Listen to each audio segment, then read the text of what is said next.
Okay, and now for logarithms. So here's a much faster way to go ahead and graph a log. So logarithms, there's going to only be one type, and that's when a is greater than 1. We're not going to do the one where a is between 0 and 1. That's not what we're going to do. We're just going to go ahead and do with this one. Okay, so the domain of all logarithms, sorry. The range of all logarithms are always all real numbers. So this is very opposite of what the exponential was. So the exponential was all real numbers. Here the range is all real numbers. Now the domain in this case is going to be from 0 to infinity. So it's basically the range of the exponential because they're inverses. So remember that the exponential was the inverse of the log. Now instead of an y-intercept, we have an x-intercept for the log. And then we have a vertical asymptote instead of a horizontal. And this one's at, oops, this is actually a mistake. Let me go ahead and delete it, right? This actually should be an x equals 0. Should be an x. Okay, x equals 0. Okay, so correction. Also, logarithms, so they move horizontally opposite. When you have the opposite number here, right, you will just move it the opposite way. And then k, same exact thing. So let's go ahead and do an example, or pause the video first if you want to write all of this down, and then we can go ahead and do the example. So I'm going to do the first example. Let's just go ahead and just do something really quickly. So let's say log of 3 of x minus 1, right? So let's just say we had that. So how would you graph something that looks like that? Well, the log is always going to look the same, right? At least in this class for now, we're just going to go ahead and graph it. The original one looks like that, okay? So now let's go ahead and shift it now that we know what the parent one looks like. So this is a -1. This -1 means that I'm going to move everything 1 unit to the right? Because it's going to be opposite. So we're going to go move to the positive axis. So now this x-intercept that was at 1 now is going to be at 2 because I'm going to move it 1 unit over. Now, we can't just leave it like that. We also have to move the asymptote. So not only do we have to move the intercept, but also the asymptote. The asymptote right now is at 0. I'm going to move it 1 unit over, and it's now going to be at 1. So now this asymptote is now going to move over here.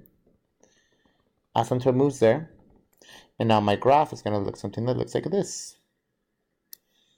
Okay, not going to touch it, right? And then my asymptote is going to go ahead and move. So now what is going to be my domain in this case? Well, my domain is no longer 0 or infinity, right? Now it starts at 1 and it goes to infinity. So now this is going to be 1, infinity.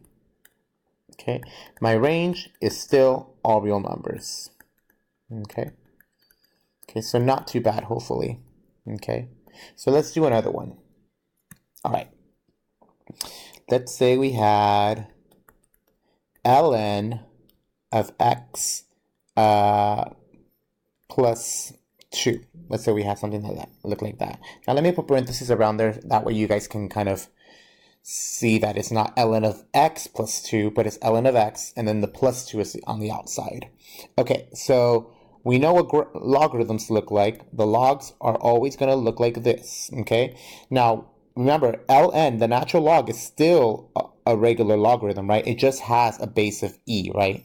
Has a special base, okay? Still the same, okay? Now, let's go ahead and shift it. Am I moving it left and right any direction? No, I'm not moving it left and right. Am I moving it up and down? Yes, I'm moving it 2 units up and down, right? So I'm going to move this 2 units. So I'm going to make this a different color. I'm going to move it 2 units. So let me try green. Move this 2 units up. Right, so now it looks here.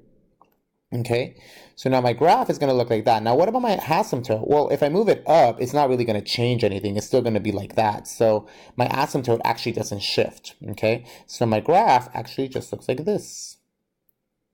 Okay, kind of.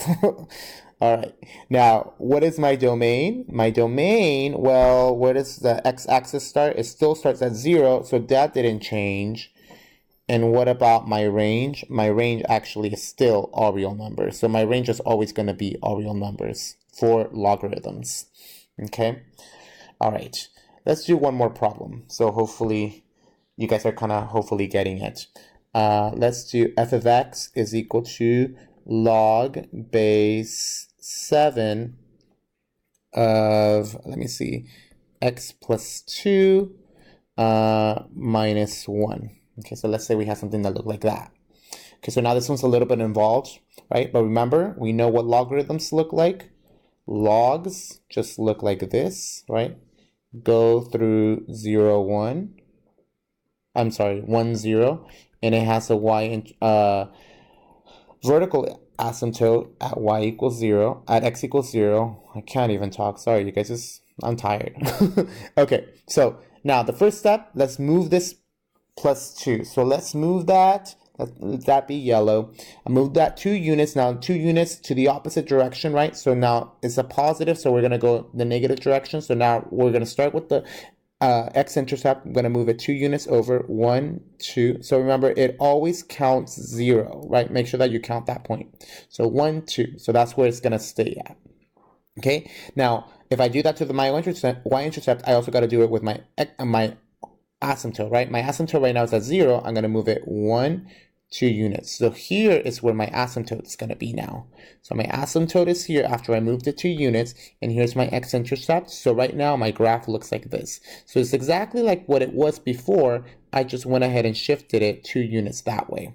Okay, now we're not done because we still have this minus 1.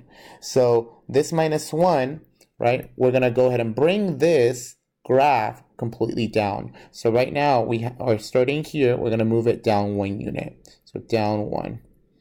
Okay, so now it's going to be there, right? Now with my asymptote, I'm going to move it down 1 unit. Well, it didn't really do anything, right? So my asymptote is still going to be the same. So now my purple graph is my final graph is going to look like this. I'm going to try my best to graph this. Okay, so my purple graph is now my answer. You can use multiple graphs for the take-home exam, but you can just go ahead and just you can color code your graphs.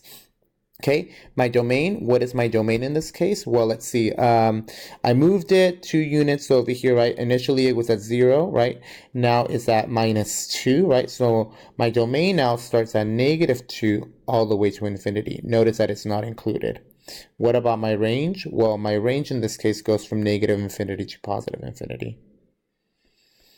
Okay, all right, and that's how you go ahead and graph them.